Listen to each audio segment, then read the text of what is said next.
Hello, and thank you for joining me today as I talk through some popular modifications you can add to your knit patterns and how to implement those modifications.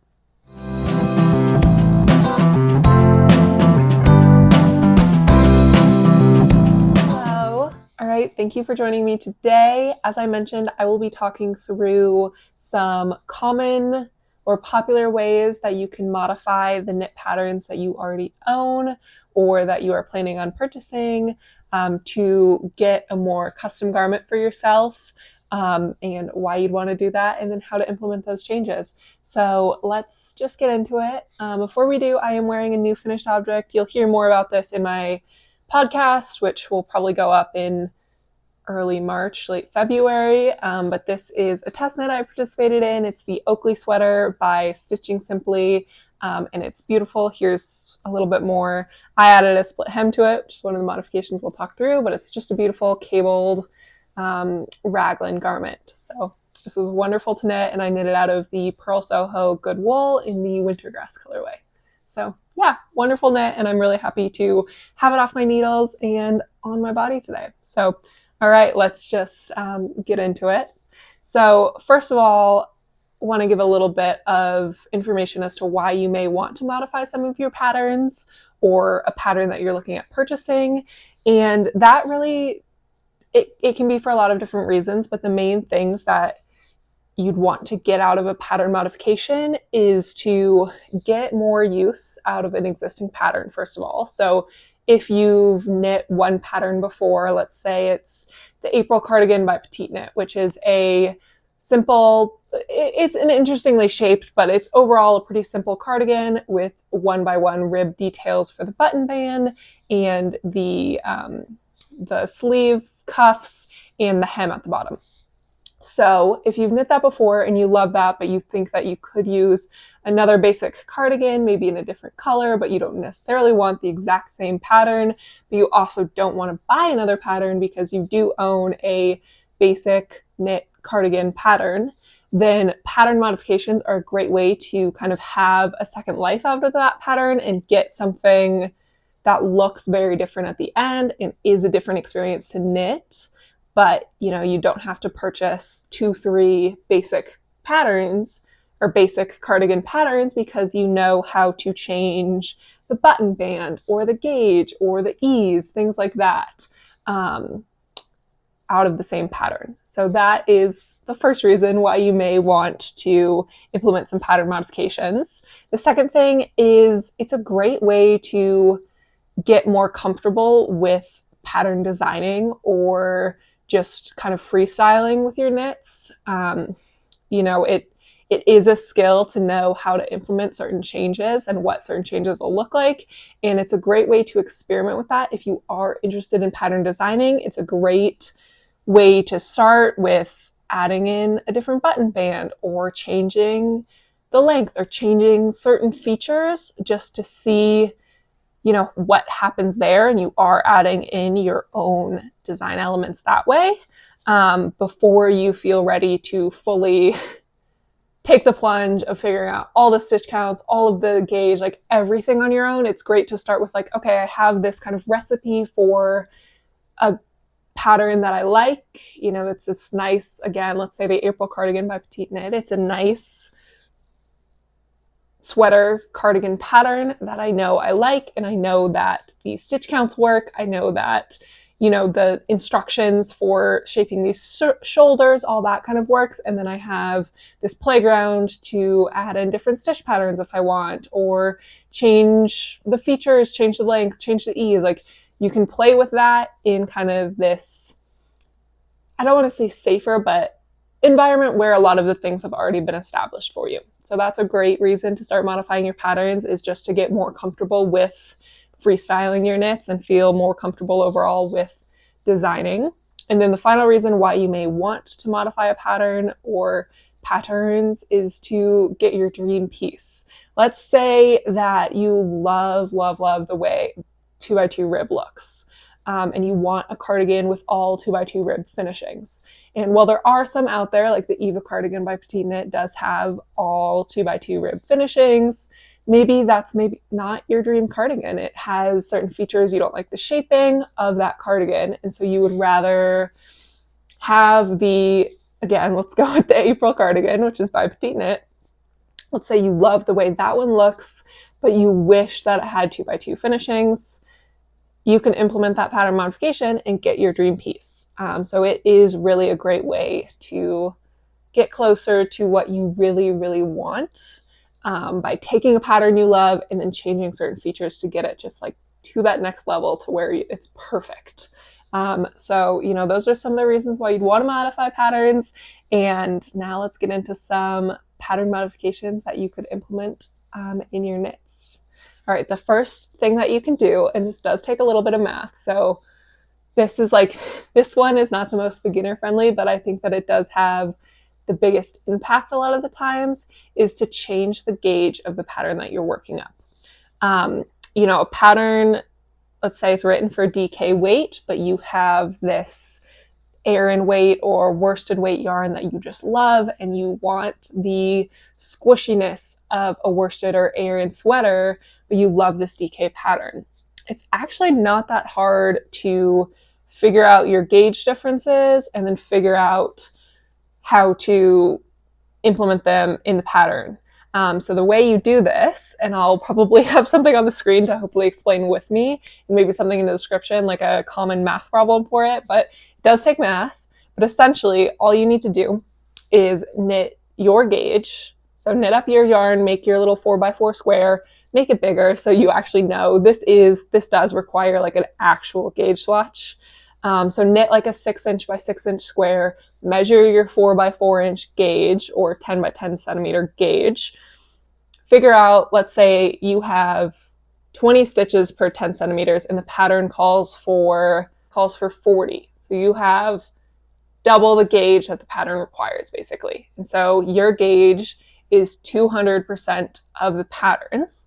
And so then you can kind of take that gauge and say, okay, my bust measurement based on the pattern would tell me to knit the size large. But given that I'm knitting 200% of that size, what do I want to actually knit to get the 200% or to get the bust circumference I want, or whatever measurement you want? So you take the 200% and you say, okay, so let's multiply the size extra small, that bust measurement, by 200%, or times 2. That is the ease you're going to get or the bust measurement you will get if you knit with your gauge. So that is a really easy way to kind of see, like, if I want to knit with these slightly heavier yarns, or I've done it the other way. I actually did that the other way for this piece, is slightly like thinner yarns. What weight am I going to end up with? What gauge am I going to end up with? And what size does that make overall? And then you can take that and find, I want overall this size, and then find out if you can make that within the pattern by either sizing down or sizing up. The example of this pattern, I actually was below gauge on this pattern. So it called for a DK weight yarn, and it was a pretty heavy DK it called for, but I decided I really wanted to use the Purl Soho Good Wool, which is technically a sport weight. A lot of people, because it's a Highland wool, work it up as a DK because it has a very high loft, but it is technically sport weight. And so my gauge was pretty different. I think my gauge was, I don't remember off the top of my head, but it was like 38 stitches per 4 inches, and it was supposed to be closer to 30. And so it was a pretty big difference. And so I reached out to the designer because this was a test knit, so I wanted to confirm that that was okay. But I reached out to Rachel of Stitching Simply, the designer, and I asked her if modifying the gauge was okay for this pattern because I had this wool I'd really love to use. And that just my gauge was really off. And so could I size up to get the gauge or to get the size I wanted? And she said that was fine. So I figured out that I think my measurements were about 89%, about 90%. My gauge swatch was about 90% of the size of the gauge swatch in the pattern. So I needed to figure out how to get, how much I needed to size up because I would be getting 90% of that size to knit something. So I actually made size 4 when I normally would have made size 2, which gave me a lot more stitches on my needles and then allowed me to accommodate for the smaller gauge and still get the ease I wanted. I hope that that's making sense. It's kind of a convoluted concept to explain at first, but I'll try to type something up as well to have another thing. And I think others have definitely talked about this before, but it is a really good way to take a pattern you love, and if you've knit it before and you knit it at the recommended DK weight yarn, maybe you want a slightly chunkier sweater this time or a slightly thinner sweater because you love the way it fits, but you don't want exactly the same sweater in your wardrobe. Maybe modifying the gauge and using a thinner yarn to get a more flowy fabric, or going the other way and getting a denser fabric, and then just figuring out what size you need to make, sizing up or sizing down to accomplish the same or similar ease is a really great way to kind of get a second life out of your patterns. It's also a great way to use different fibers. Oftentimes, a summer fiber is going to be a little bit thicker than, something like a wool. So it's a great way to be able to use those different fibers by modifying your gauge a little bit. And yeah, overall, it's a great idea. I highly suggest checking out if you can modify your gauge on the patterns, because it just really gives you a second life. It's also a great way to knit a pattern that you're struggling on gauge with. I'm a looser knitter, so I've knit patterns where I've had to size down like 3-4 needles, and it's hurting my hands to knit at such a tight gauge to get the gauge, and I'm not liking the fabric I'm getting. So if you are swatching for a pattern right now and you see that you're too big or too small on gauge and you love the fabric you're getting, and you know that sizing up needles or sizing down is going to compromise that or hurt your hands, then see if you can just knit a different size with your gauge modifications. I did that on my Athens cardigan. I actually made the extra small and ended up with medium-sized measurements at the end. I did that with this the other way. So I was supposed to make I have about size 2 measurements and I knit size 4, things like that, to really get another life out of your patterns, or take a pattern that you are struggling to meet gauge on and allow yourself to knit it. Because oftentimes, we're all different. Our gauges are going to be different, and you don't need to hurt yourself, hurt your hands, or make a garment you don't love the fabric of in order to achieve gauge. Like, you can definitely modify that for yourself as well if you are comfortable with just a little bit of math. All right, that is my first recommendation for pattern modifications. The second thing that is awesome to do is adding a split hem. I love a split hem. I've been in my split hem era. I'm grabbing a garment in which I added a split hem, but they're just such a nice thing to do. So here, let me show you. This is what a split hem is. It's just when you get to the hem of your garment, if you're making a sweater, or, you could do this on a top. I did this on a vest. When you get to the hem of it, just start knitting flat just across the front, and then do the same just across the back, and you achieve the split here. And I think that the split hem is a really nice feature for if you have wider hips.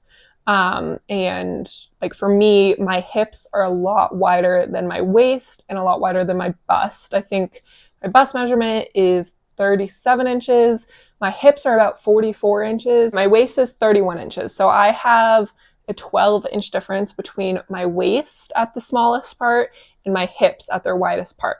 And so if I'm making a cardigan or any garment that goes longer, onto my waist or onto my hips, I have to think about how it's going to look and either add more ease to the entire garment so that it might kind of overwhelm me around my bust and around my waist, where it's got like a ton of ease, just to get a comfortable amount of ease around my hips.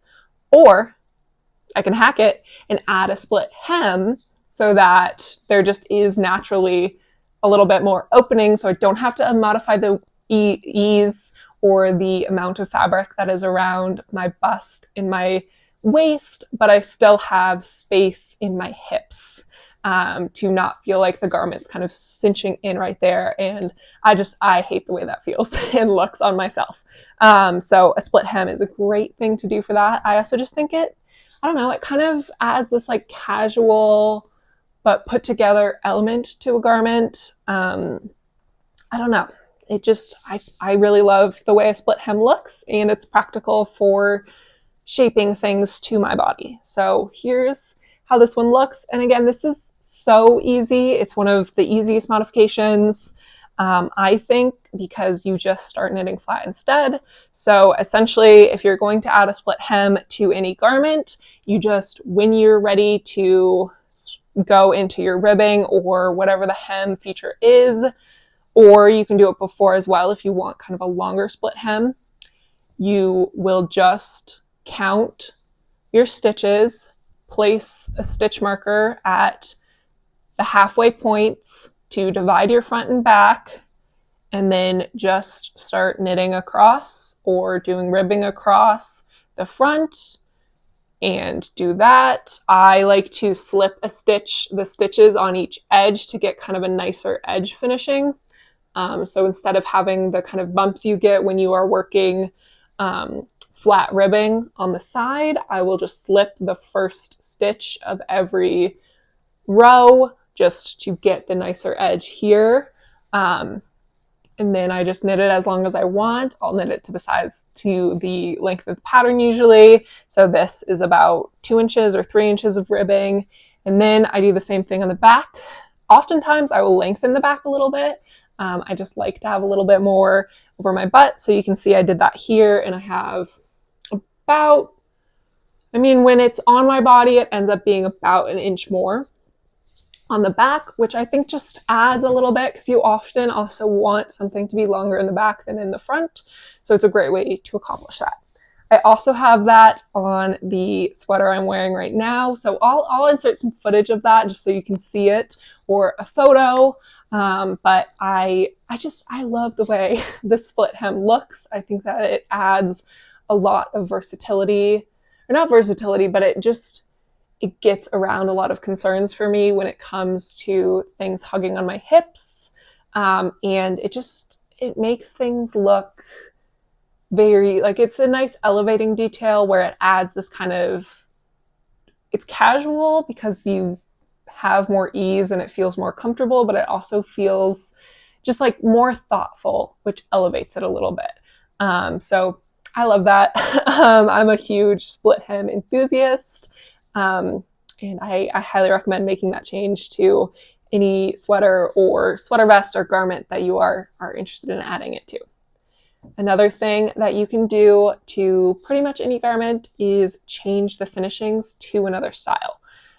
So typically, you'll have, if you're knitting a sweater or a cardigan or even a sweater vest, or like a lot of smaller pieces too, you will have the chance, or you will have to add finishings to all the edges so you don't have things curling in or an unfinished garment. There are some exceptions to that. Sometimes you do just bind off and it looks complete like that, but oftentimes you will add on ribbing around the neckline or around the sleeves as a cuff, or around the armholes, or add in your hem. So a great way to get a second life out of a garment or change a pattern that you're currently working on is to just modify that. So this pattern, for instance, initially called for a 1x1 rib, and I just felt like, because of this cable here where there's a large section of stockinette in your cable, but you have the few purl stitches on each side, that maybe it would look good with a 2x1 rib to kind of play off this, where it's a wider stockinette section and then smaller purl sections. So I ended up doing 2x1 ribs. So I did my 2x1 rib on my neckline. I also did it on the sleeves here, and then I also did it, here, let me pull this up so you can see, on the cuff here, or not the cuff, on the hem of the garment here. So it's just a great way to change something if you're interested in it. 2x2 rib has been really big this season when it comes to designing garments. There's a lot of garments coming out with 2x2 rib, but you can also just add 2x2 rib to any garment patterns you already own. If you don't feel like, you really want to use 2x2 rib, but you don't feel like any of the 2x2 rib available patterns are really speaking to you, just change it for yourself. It's really easy to do that. I've also before changed, so you can just change the rib if it's a rib. I've also before changed out on my April cardigan that I made in June, July of last year. It initially calls for a 1x1 rib button band all around, and I did a double knit button band all around. Let me grab it for you. My April cardigan, which I knit in June, July of 2023, it initially calls for a 1x1 rib button band all around. So it would look like this, which is a 1x1 rib on the cuff or the hem of my April cardigan. And it initially calls for that all around. I'll have a picture of what the initial pattern looks like. But I changed that to a double knit button band all around on mine, just because I thought that it elevated it a little bit. I mean, this is a common modification for the petite knit April cardigan, but I just really love the way it looked, and I wanted to implement that for myself. And so I did, and I just changed that for myself, because you can do whatever you want in these patterns. I also, think you can change the, if it calls for ribbing or double knitting, you can also change that to an I-cord. So this is my Kalani blouse. It did actually call for I-cord finishes, but you could add an I-cord onto any garment if you decided that maybe instead of having the ribbed cuff, you would rather just knit longer here and then have an I-cord at the end.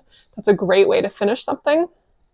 So here's what the I-cord looks like around the neck of this garment and around the sleeves and then around the body. So it's just a nice, simple way to finish something where it's not going to roll up, but you do have, it's a little bit simpler and you have more of your knitting, less of a finishing, compared to a ribbed cuff where you want to knit like 3 or so inches of rib before going and finishing it to make it not roll up. So that's a great way to, if you really love just the simplicity of the stockinette, I could have knit the stockinette all the way up to here and then just done a I-cord to finish it instead.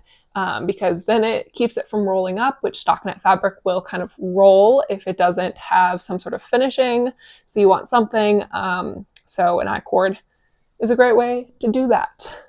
So those are some potential modifications as far as changing the rib style to have 2x1, 2x2, 1x1. You can make it a wider rib. Like you could add in twisted rib where you are knitting through the back of your knit or purl stitches, to just change that style a little bit, to add a little bit of pizzazz to the finishings.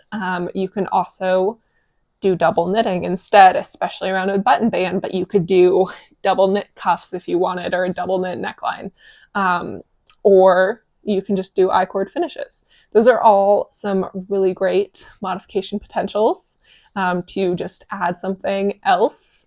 It's also great if you want to modify the neckline. So oftentimes this garment actually, again, called for a funnel neck where I would have just knit about 3 inches up and then just bound off with a stretchy bind off to have the neckline hitting about here and have it all the way up. But I decided, given that I was knitting with a Highland wool and my skin is slightly sensitive, it's not horrible, but especially my neck is pretty sensitive. So I decided I didn't want so much fabric against my neck and to have potential rashes or hives, things like that. Would rather avoid it. So I opted to do a folded neckline instead, where I just knit, I knit the same amount, but then I folded that in and I sewed the live stitches on my needle into where I picked up stitches so that it's folded in and is going to sit lower on my neck and give a different look as well, to have it kind of just, I don't know, maybe more casual when it's folded down like that. Or I don't think it's necessarily more casual, but just it has a different look than the kind of funnel neck where it comes up to here. You can also do a cowl neck or make it a full turtleneck, or, you know, take something that is a folded over and knit it all the way up. Or you could just bind off an I-cord and have a different neckline in that way. So there are a lot of ways to change the neckline as well, which will also change the overall look of the garment. You can also change your sleeves. So you can change the style of your sleeve. So one common sleeve type is a balloon sleeve, and that type of sleeve involves basically keeping the same amount of stitches. So this is a balloon sleeve throughout your sleeve up until the very end, right before you start your cuff, where you decrease pretty rapidly. And this gives you just a little bit of a puff up to here, so it kind of looks like a balloon, and then it cinches in right at your cuff. So that's a easy modification to any pattern, because it just means omitting decreases in your sleeves if it calls for them, to get this nice, just straight sleeve with a little bit of a puff at the end look. There's also the kind of taper sleeve, which is pretty common. This sweater calls for a taper, where essentially you can see my decreases. From the pickup or the start of my sleeve, just slowly decrease down to accommodate for the fact that as you go down, your arm gets slimmer, and I ended up with a sleeve that really follows the shape of my arm. You can add that on to any pattern if it does not call for it and you like that look. You'll just need to make sure to add regular decreases to get to the final amount of stitches you want. So if, you know, this sleeve, for instance, started with about 90 stitches, I'm guessing on stitch counts. I also don't want to give the stitch counts, but it started with about 90 stitches when I'm here, and I picked up all my sleeves from my raglan, and I have everything on my needle, and I slowly decreased throughout until I ended up with about 50 stitches. So there are 40 decreases between here and there and the end. And so you can easily do that as well.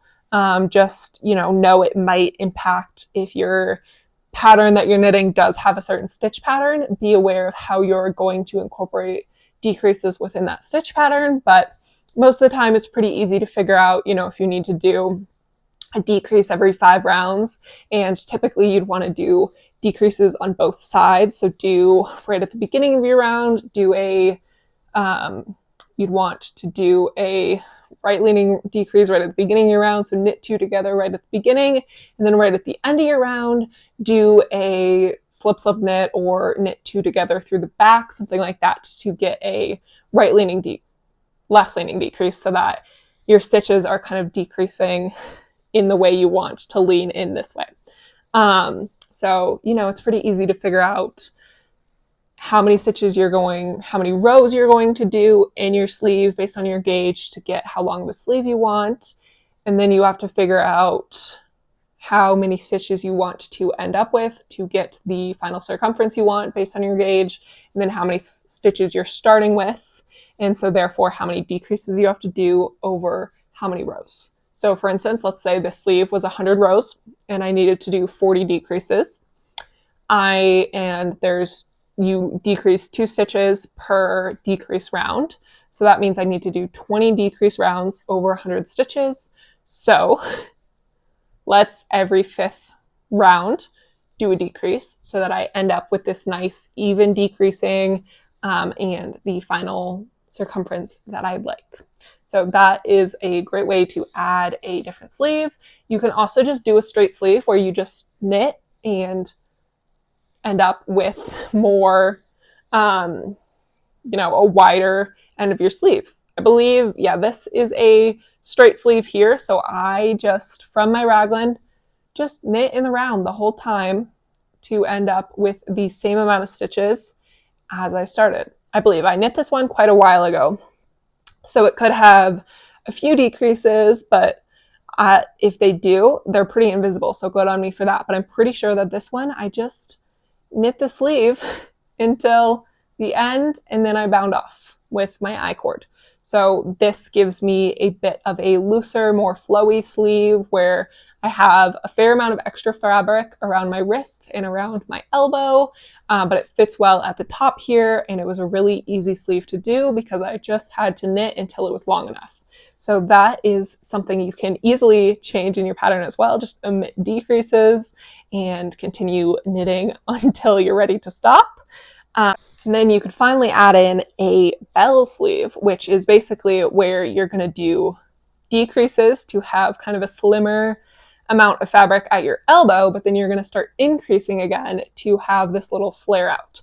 So this is the blouse number 1 light by My Favorite Things Knitwear, and that's exactly what this sleeve calls for, where you want it to be slimmer right around your elbow area, but then you start increasing again to get a wide, flowy wrist. And it's a really nice look if you're wanting something that is kind of, I don't know how to describe the way a bell sleeve looks, but it's like kind of elegant. I mean, it depends on the shaping or the other elements of the garment, but I think that the bell sleeve on this garment adds a lot of ethereal look almost, because it kind of, you have, it's fitting to your arm mostly, and so you can kind of see like a more negative ease or more zero ease sleeve until it gets to here and you have this extra fabric,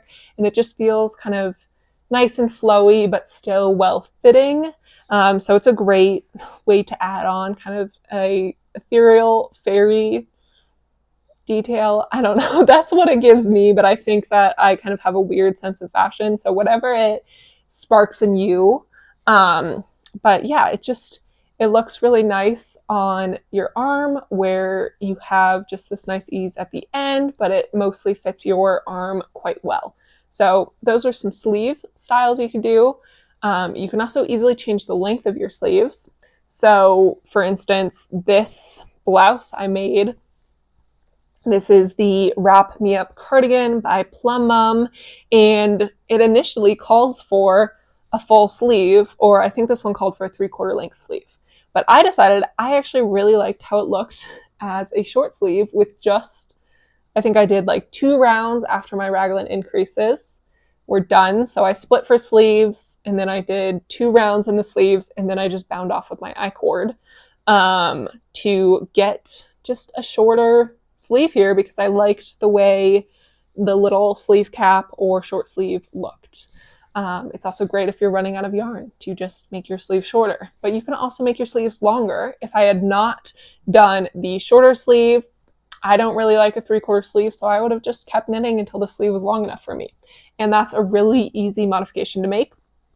The one thing you have to consider with modifying like that is if you are encountering decreases on your sleeve or increases, you might have to change the rate of that if you want to lengthen or shorten your sleeve.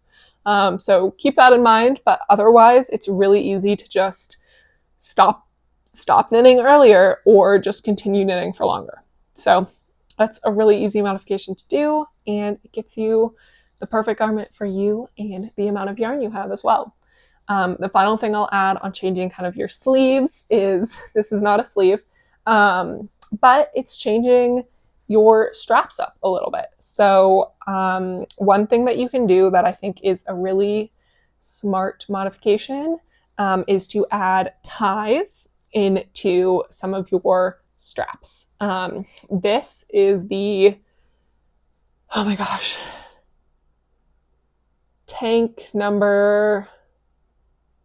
camisole number 4 by My Favorite Things Knitwear. I'll have it on the screen if I'm wrong. But it's a really nice all over broken rib camisole with this wonderful shaping on the breast area. And what I decided to do here, because I know that this very thin I-cord is likely to stretch, and I don't want it to overstretch and make it so that I can't wear the garment, but I also didn't want it to be too tight and pull the garment up too far, is I just decided to, instead of attaching one I-cord between the two sides, I knit two I-cords, bound both off, and then tied them together.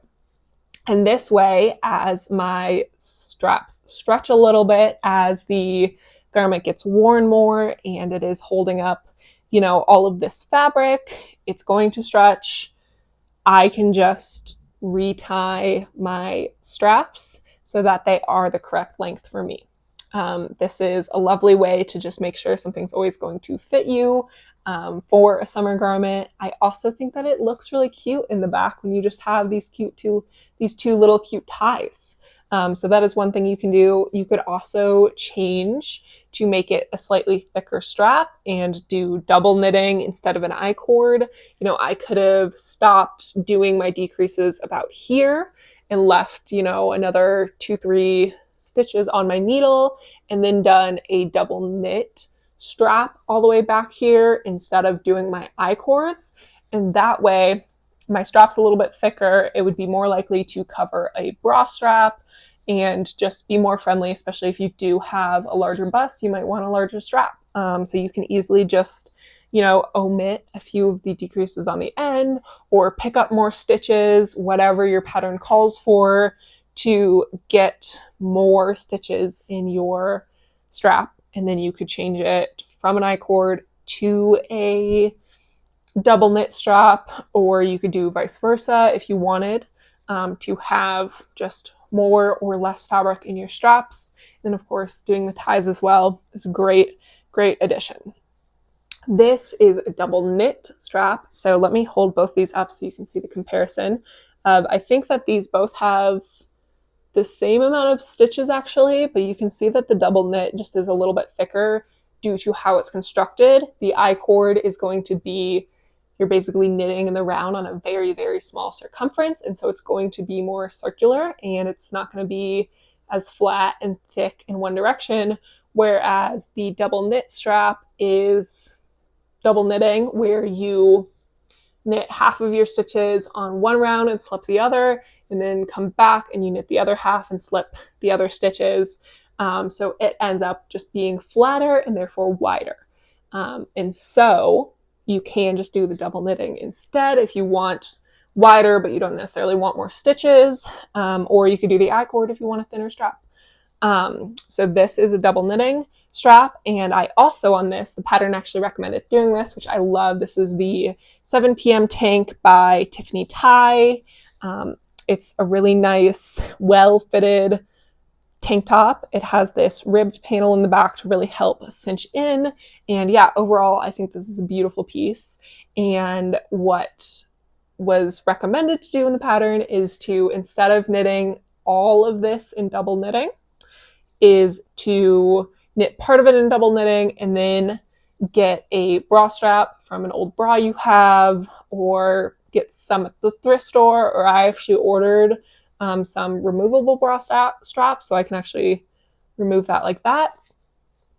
And then just sew down your knitting around the bra strap and add that into your garment. And that way it has a little bit more stretch. So for a garment like this, where this tank top really needs to be well fitted against your body to not gap right at the top here, you'll want to maybe be able to really pull it tight against you without stretching out the straps too much. And again, these straps are going to stretch, so being able to pull it against you more as this part of the strap stretches is essential.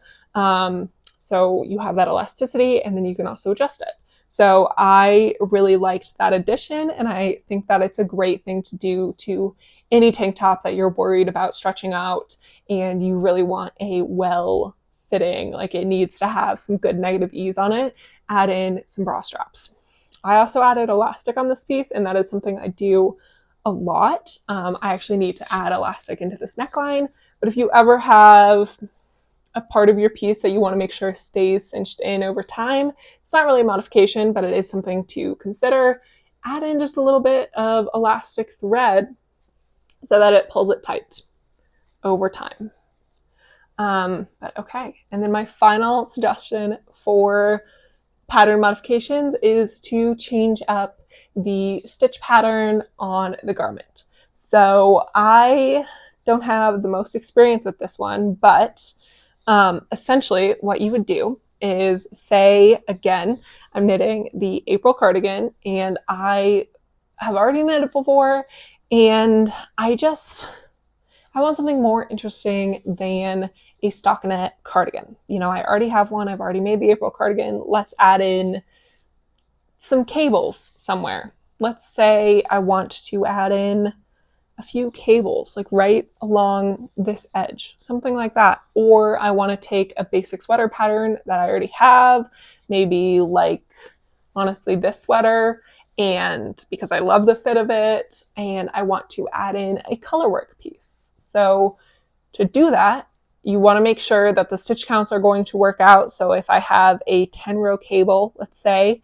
that I want to do all across the back here, I want to make sure that this is a multiple of 10 rows.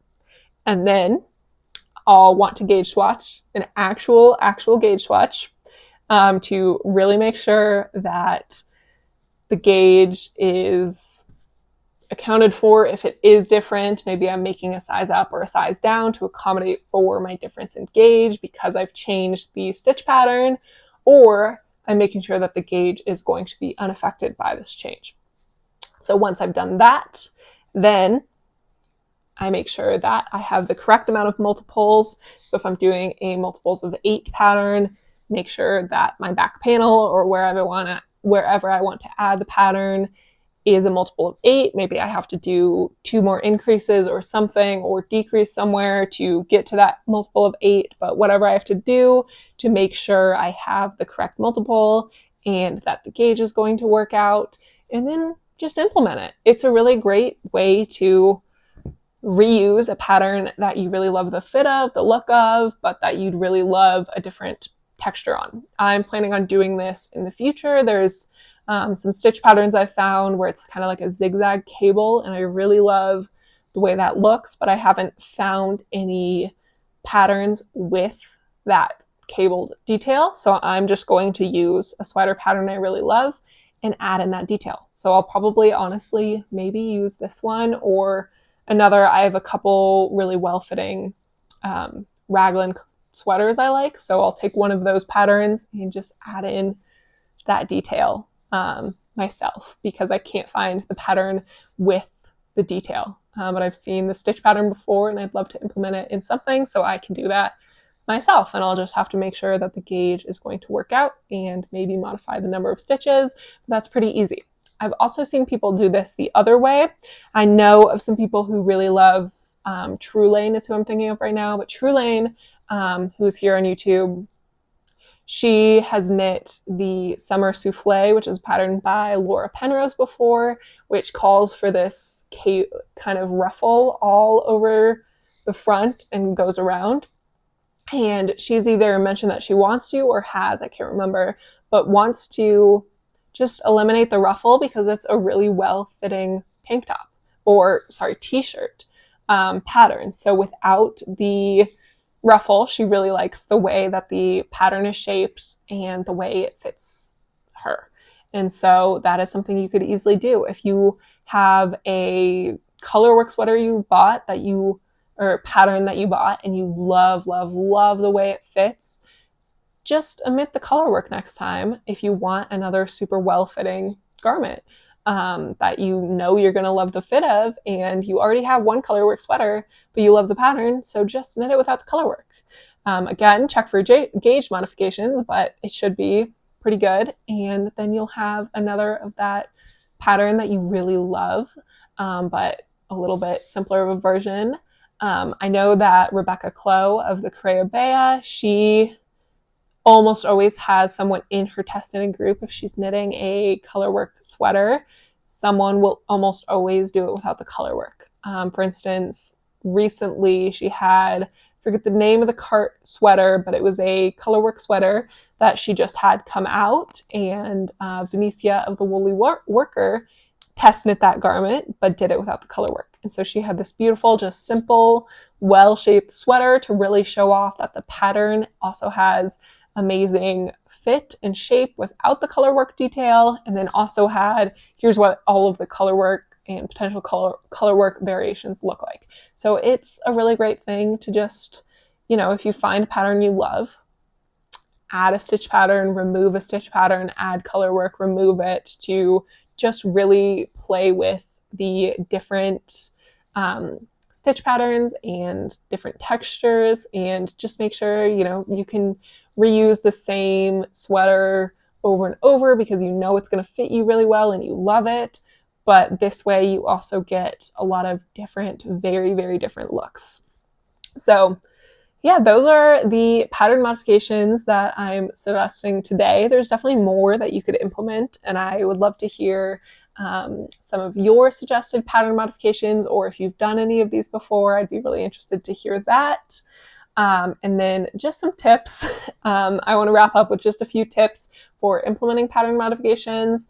And the first one is, I really, really want to emphasize, before you make any modifications that could potentially change your gauge, as far as changing the fiber you're using, the weight you're using, adding in a stitch pattern, doing cables, doing color work, whatever it may be that could potentially modify your gauge, do a real gauge swatch. Knit about 6 or more inches of fabric widthwise and 6 or more inches of fabric lengthwise, and block it before you begin, because you don't want to put in all of the effort for a pattern modification and then realize that it modified your gauge and now it doesn't fit. So make sure before you start that your gauge of whatever pattern modification you're making is going to work out, because otherwise you're going to end up with a garment that you put a lot of time and effort into and you put a lot of thought into, and it would suck if it didn't work. So